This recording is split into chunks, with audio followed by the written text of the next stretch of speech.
Hey, what's going on, everybody? Welcome to another episode of the Talkin' Ish podcast. This is Chris Heller. Happy to have you with me, as always.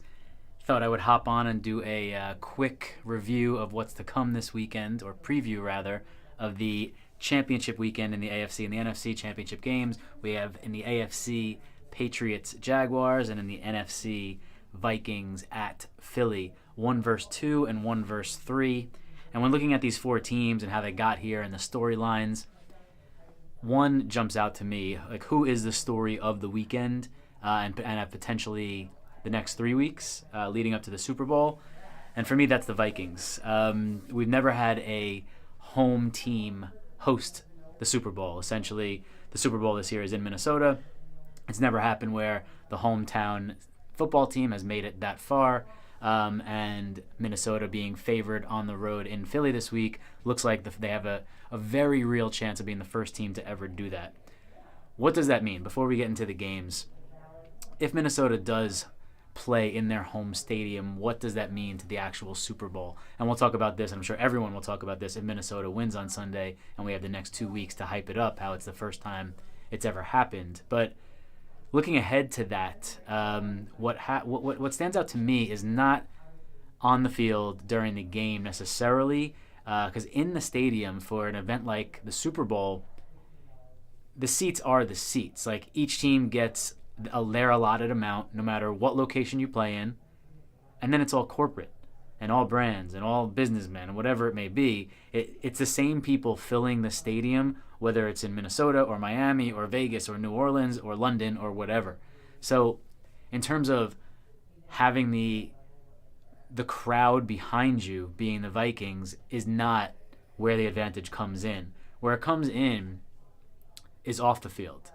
The Vikings will be able to have their regular practice routine at their own facility, in their own locker rooms, sleep in their own bed, most importantly, have home-cooked meals, like just their normal way of life and their normal routine leading up to any home football game would be the huge advantage in most cases. However, if they are fortunate enough to get to the big game and face the Patriots won't be rattled by anything. They've done this so many times that they already have their own routine for the Super Bowl. You know, obviously it's not as good as if they were playing in Gillette Stadium, but they're just so well versed in the whole process that they have a Super Bowl routine that the whole team sticks to. So in the case of a Minnesota-New England matchup, which we'll get to that prediction later on at the end here, but it won't be as big of an advantage against the Patriots because of who they are and what they're about. So long story short, while all the hoopla is around the Vikings potentially being the first home team to host, it may not be that big of a deal when it comes down to it. What is, again, before we get to the games, what is an interesting situation for me with the Vikings is not even related to the next 2 games of theirs. It's next year, looking forward for them as a franchise. One, and this is way minor compared to number 2, one is they get Dalvin Cook back, who, by all accounts and by the looks of the first month of this season, is a true workhorse, 3-down guy that you want on the field with as many touches as possible. After his injury, Murray and McKinnon have filled in admirably, to say the least, and have even excelled a little bit. I think McKinnon's a free agent, so he'll probably be gone. I think Murray will be a great complement to Dalvin Cook next year, assuming Cook comes back completely healthy. Point being, this team that may very well represent the NFC in the Super Bowl, or may actually win the Super Bowl, is going to get better in the backfield next year. Now, number 2, staying with the backfield, what is going to happen with the QB situation in Minnesota? Who is opening day starter for the Vikings next year? You've got Case Keenum, a journeyman, who has now led this team to the NFC title game and possibly can bring home a Super Bowl. That's in the range of outcomes. Case Keenum, Super Bowl champion. Not so long ago, as week 10 or 11, after Keenum had won 8 games, there was talk about bringing Teddy Bridgewater in for him, which was just ludicrous at the time, and looking back is even more ridiculous now. But they do have a healthy Teddy, and 6 months from now when the season starts, he'll be that much more, or 7-8 months, whatever it may be. He'll be that much more healthy and game ready for sure, and he was always supposed to be the franchise quarterback. So he's in the mix. And then you have Sam Bradford, this year's starter, who for the first month of the season, and last year after coming in for Teddy after his gruesome injury, has played really well. And he was a first overall pick, so the pedigree is there. So if you're Minnesota running that franchise, you have 3 quality options. One being Bradford, a number 1 pick who's played very well, who certainly is a starting QB in this league. You have Teddy Bridgewater, the guy you drafted to be the guy who you thought has potential as a franchise QB for a decade. And then you have potential Super Bowl winner Case Keenum. How do you handle that situation? Very, very interesting. If I were to throw my 2 cents in, I think I roll with Case Keenum. I think he's proven that in this offense, in this system, with these guys, he's good, man. I mean, it's hard to say, oh my God, Case Keenum is great, but you look at the numbers, and if you pull away the name Keenum from the back of the jersey, that's a really impressive QB with a really impressive season. We're looking ahead. I know we're here to talk about 2 games, and let's do that because I've taken up enough time talking about the Vikings. However, they to me are the intriguing story of the 4 right now.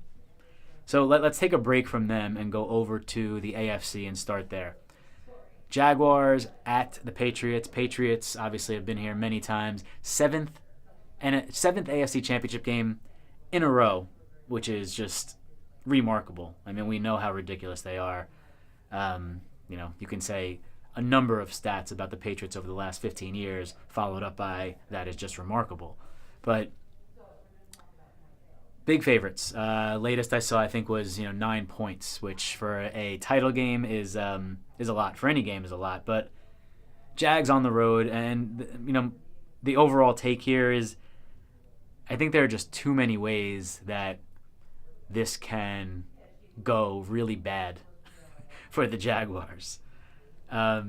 So I think the large underdog role is certainly well suited. However, let's quickly talk about how can it go well for the Jaguars. Not many ways, right? They're going to have to try to keep the ball out of Brady's hands, keep the ball out of Bortles' hands. Basically no quarterbacks in this game. That's what the Jaguars want. They want no QB play whatsoever. They want to make it ugly. They want Fournette to touch the ball 25 times at a minimum, maybe 30.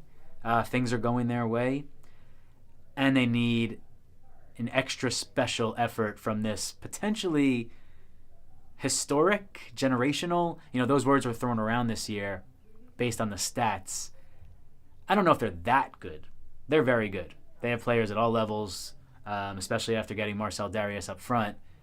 They're good. But they need to play the game of their life.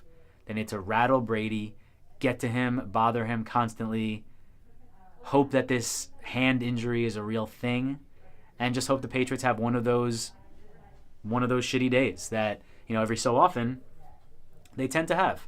So, that's their hope for it going well for the Jags. I just don't see that happening. First, the obvious experience, right? Like I said, Patriots have been here many times before. Jaguars, not their first championship game, but their first in a long time. If I recall, maybe their second or third year in existence, they and the Panthers both made the conference championship games, which was really odd. But they can certainly have the "we're happy to be here" vibe. We won a home playoff game this year. We have a lot of talent. We have a great defense. We have a great running back. If we get a great quarterback in the offseason, Kirk Cousins maybe, we have a very promising situation happening here. We're going in. No one expects us to win. So, the potential for them to just be happy that they're in the AFC Championship game, very possible.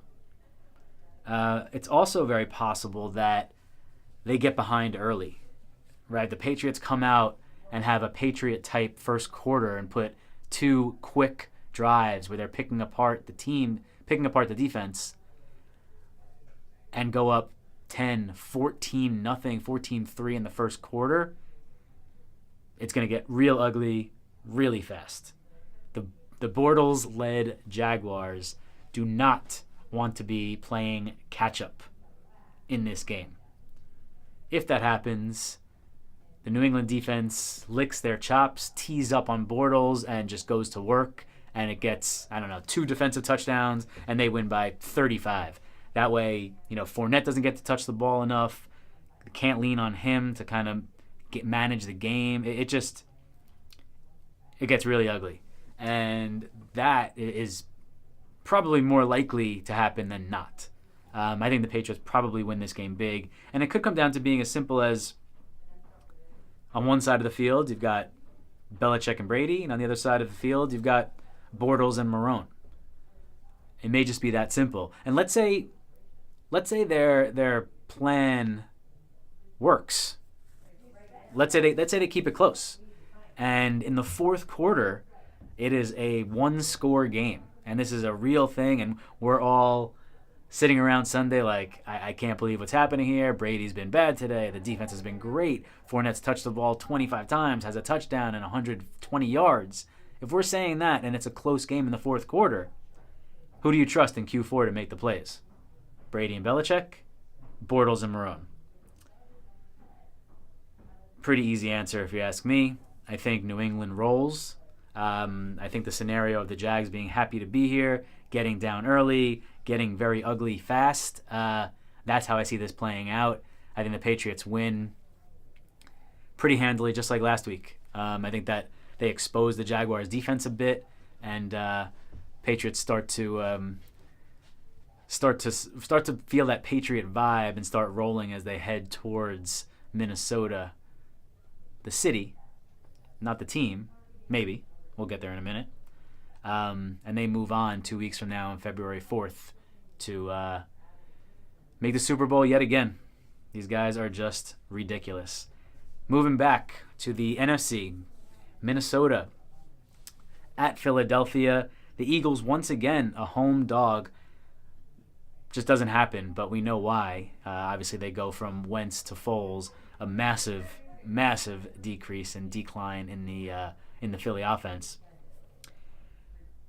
What I would say is when you're looking at this game, I think there'll be a tendency to look back to last week and look what the Eagles did to the Falcons. I would say take a little warning here and do not confuse Atlanta with Minnesota or with New Orleans for that matter. Minnesota and New Orleans, those are the 2 best teams in the NFC playoffs. Atlanta was not, their pedigree. You think they're better than they are because of what they did last year, because they have Matt Ryan, because they have Julio and Devontae Freeman and a lot of playmakers. But if you watch them all season, the team last week was very possible of who was going to show up. Minnesota, not the case whatsoever. The Eagles will have the same plan as last week. Try to make this an ugly game and keep it, under 20 points each, 15-10 last week. But 2 things here about that game plan. One, Minnesota can win an ugly game. They can play smash mouth. They can run it up your gut. They'll play defense. The ugliness doesn't scare them, I think, whereas Atlanta is not equipped to handle that type of battle. Number 2, I don't think you're holding this Minnesota team to 10 points. Now you can say, well, you would say that about Atlanta too, because they have Julio and Matt Ryan, and their offense is explosive and this whole thing, and I get it. But again, if you watch them this year with Sark calling the plays, it was very, very much in their range of outcomes to put up 10 points and put up a clunker on the road in this spot. Minnesota, not. They've been doing it all year, consistent, indoors, outdoors, on the road, at home. It doesn't matter. I think it's safe to say that they put up at least 17 points. I would say more like 20 is their floor. And if that's the case, see what I did there? If that's the case, Minnesota gets to 20,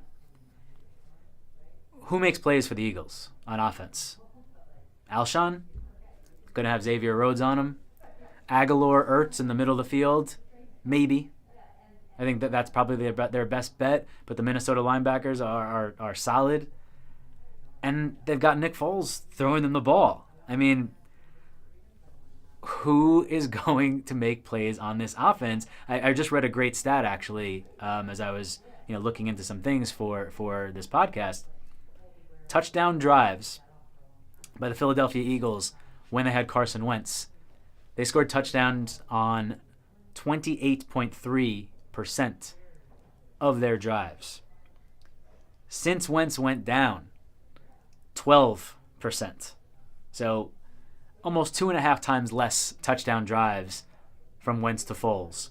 And in the last 3 weeks, 7% of their drives. So they've basically, they can't score points. Bottom line, Philly cannot score points on offense. They need mistakes. They need the defense to come up huge. And essentially, Philly has to really bother Keenum.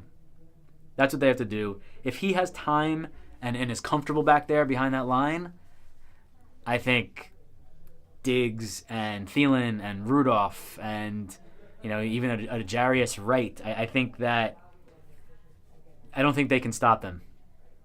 I think they can stop the run potentially, Philly, and maybe if they can bother Keenum, that messes up the pass. But if the pass game is humming for the Vikings, Philly's in trouble. And in some ways, as I talk about this following up the AFC game, there's a lot of similarities, a lot of parallels here. An underdog with a really, really good defense in Philly and Jacksonville tries to ugly up the game due to their own weak, failing QB, essentially. And I don't think it works in either situation. I think that we have a Minnesota-New England Super Bowl on February 4th. And you know what? Kind of makes sense. And I think the Super Bowl usually does make sense. I think it's rare that you get that team that just shocks you for being there. Jacksonville would certainly fit the bill this year. And it's hard to say that Philly would shock you because they're the 1 seed and they had all their games at home. But Nick Foles, QB, in the Super Bowl, that would be shocking. So Minnesota, New England just makes too much sense. I like both favorites this week. That doesn't bother me at all. And I think that's a great matchup. I really do. I think those teams have. I don't want to get ahead of myself and start breaking down the theoretical Vikings New England matchup, but I think New England probably is a 3-point favorite heading into that game. So there you have it. AFC, NFC Championship Sunday. I hope you will all be able to get the family stuff out of your way in the morning and even early afternoon, since we kick off at 3 instead of 1.